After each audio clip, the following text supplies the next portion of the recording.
بسم اللہ الرحمن الرحیم۔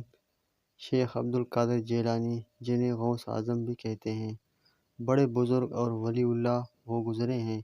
آپ کی ساری زندگی تبلیغ و اشاعت اسلام میں گزری۔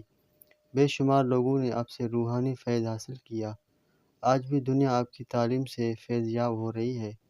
آپ کو بچپن سے ہی علم حاصل کرنے کا بے پناہ شوق تھا۔ آپ نے ابتدائی تعلیم تو اپنے قصبے جیلان میں ہی حاصل کی، لیکن دین کی اعلیٰ تعلیم حاصل کرنے کے لیے بغداد جانا پڑتا تھا۔ اس زمانے میں گاڑیاں اور موٹر کاریں نہ تھیں، اس لیے لوگ قافلوں کی صورت میں پیدل سفر کرتے تھے۔ چنانچہ آپ کی والدہ نے آپ کو بھی بغداد جانے والے ایک قافلے کے ہمراہ روانہ کر دیا۔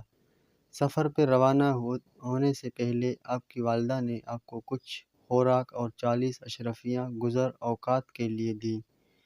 آپ کی والدہ نے یہ اشرفیاں آپ کی قمیض کی تہہ میں سی دیں تاکہ محفوظ رہیں، اور چلتے وقت آپ کو خاص طور پر یہ نصیحت کی کہ بیٹا ہمیشہ سچ بولنا اور جھوٹ کے قریب نہ جانا۔ آپ نے ماں کی اس نصیحت کو غور سے سنا اور سفر پہ روانہ ہو گئے۔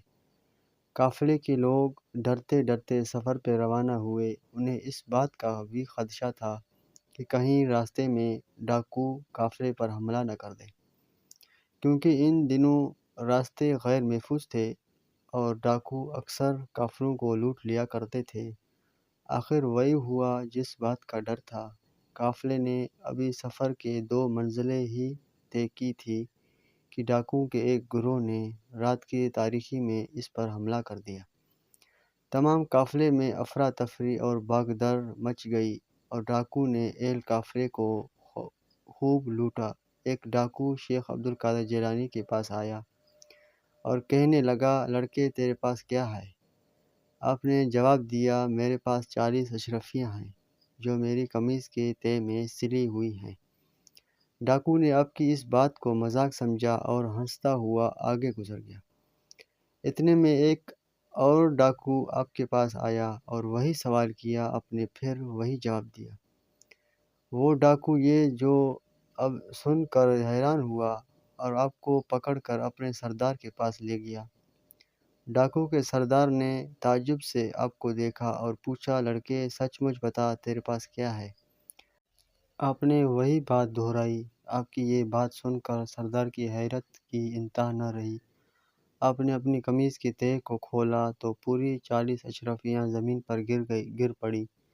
اشرفیاں دیکھ کر سردار کی آنکھیں حیرانی سے کھلی رہ گئیں۔ اس نے آپ سے مخاطب ہو کر کہا، لڑکے تو نے سچ بول کر اپنا راز کیوں فاش کر دیا؟ حالانکہ تو آسانی سے اپنی اشرفیاں بچا سکتا تھا۔ آپ نے جواب دیا، میری ماں نے مجھے نصیحت کی تھی کہ بیٹا ہمیشہ سچ بولنا۔ میں نے اپنی ماں کی نصیحت پر عمل کیا ہے۔ آپ کا یہ جواب سن کر سردار اس قدر متاثر ہوا کہ بے ساختہ اس کی آنکھوں میں آنسو آ گئے۔ وہ سوچنے لگا کہ ایک طرف یہ لڑکا ہے جسے اپنی ماں کی نصیحت کا اس قدر خیال ہے، اور دوسری طرف سے میں ہوں کہ اپنے مالک حقیقی کے احکام سے غافل ہو کر بے گناہ لوگوں کو لوٹتا ہوں۔ اس کے دل سے غفلت کا پردہ دور ہو گیا۔ اس نے توبہ کر لی اور قافلے کا لوٹا ہوا مال واپس کر دیا۔